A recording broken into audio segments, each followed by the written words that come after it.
Shalom Ubracha, bonjour à tous, nous poursuivons avec la deuxième Mishnah du 9e Pérek. La Mishnah nous enseigne Velu Mutarot les mêmes Vassour les Baalem, à la suite de ce que nous avons vu dans la Mishnah précédente, où parfois une femme est permise à son mari, mais aura l'interdiction de se marier avec le frère du mari. Si le mari décède, elle ne pourra pas faire de Yiboum.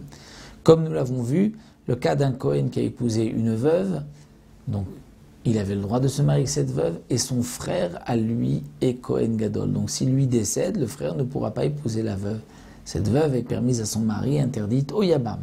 Nous allons voir maintenant le cas contraire. Elou Mutarot les mêmes, voici les femmes qui sont permises à leur Yabam et qui sont interdites à leur mari. Donc on va prendre le cas du Kohen Gadol, le Kohen Gadol qui a donné des kiddushin à une veuve. Il n'a pas le droit de vivre avec la veuve, mais les kiddushin qu'il a donnés sont valables, et elle est chétige, elle devrait recevoir un guet pour pouvoir se remarier. Le Kohen Gadol est mort, et son frère doit faire maintenant Yiboum. Yesh lo Ar, qui lui est Kohen idiote, qui est un simple Kohen.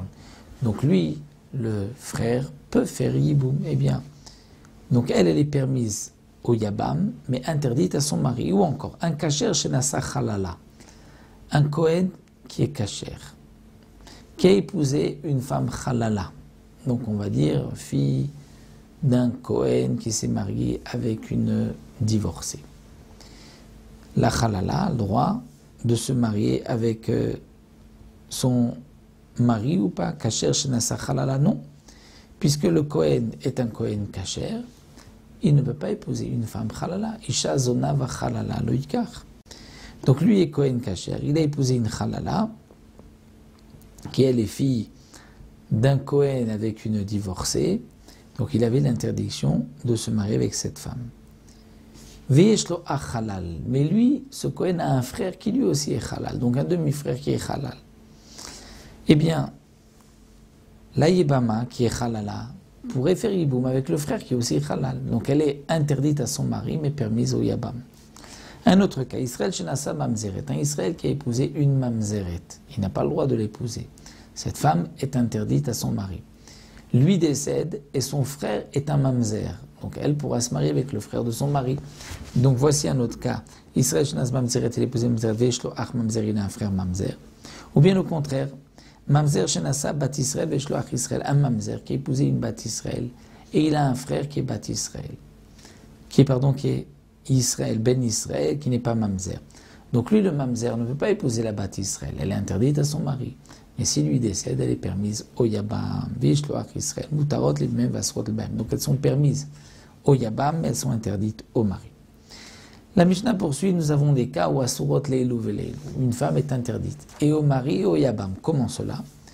Eh bien, le cas le plus simple, un Kohen Gadol, Shenasa et Talmana, qui a épousé une veuve, Veishloach Kohen Gadol, et son frère est aussi Kohen Gadol. Donc lui est décédé, son frère doit faire Yiboum, mais son frère est aussi maintenant Kohen Gadol. Donc, elle est interdite à son mari, elle est interdite au Yabam. Ou bien, donc Yeshloach Kohen Gadol ou Kohen Idiot. Alors, le Tana nous rapporte plus encore. Si le Kohen Gadol a épousé une almana, même si le Kohen décède et a un frère qui n'est que simple Kohen, elle sera interdite dorénavant au simple Kohen. Pourquoi? Parce que comme le Kohen Gadol s'est marié avec chez Nasa et Almana, il a épousé la Almana, la veuve, il l'a rendue Chalala en se mariant avec elle, puisqu'elle n'avait pas le droit de se marier avec lui. Donc maintenant, elle est interdite même si le Kohen Gadol décède et qu'il a un simple Kohen.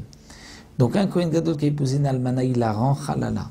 Et Kohen Gadol, le Kohen Gadol avait un frère Kohen Gadol, au Kohen était tout un simple Kohen, eh bien, la femme est interdite au mari, au Kohen Gadol, et aussi au frère. Ou bien, Kasher Shenasa Chalala, Veishlo Ach Kasher.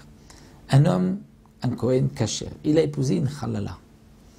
Donc, c'est-à-dire que sa femme était fille de Kohen avec une divorcée. Il n'avait pas le droit de l'épouser. Donc, elle était interdite à son mari. Lui décède, Veishlo Ach Kasher. Il a aussi un frère qui est Kasher. Elle est interdite aussi au frère. Donc, elle est interdite et au mari, au Yabam. Israël Shenasa Mamzeret Veishlo Ach Israël. Un Israël qui épouse une Mamzeret, il a une interdiction de la Torah. Et il a un frère qui est Israël, qui a lui aussi une interdiction de l'épouser. Donc elle est interdite au mari, elle est interdite en cas de Yiboum au Yabam. Donc, mamzer shnasa batisrael veshloach mamzer, asurot leilu veleilu. Donc, si c'est maintenant un mamzer qui a épousé une bat Israël, et il a aussi un frère mamzer, donc lui, le premier, n'avait pas le droit d'épouser la bat Israël. La bat Israël ne peut pas se marier avec un mamzer, ni avec son mari, donc ni avec le frère de son mari qui est aussi mamzer. Donc, voici deux cas, asurot leilu veleilu. Sha'ar kol hanashim mutarot ba'al mimem. Et toutes les autres femmes qui ne sont pas mentionnées ici, donc sont permises à leur mari et au Yabam aussi.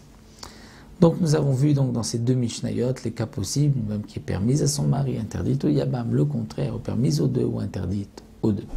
On se retrouvera à Bezrat Hashem avec une nouvelle Mishnah, la Mishnah Gimel.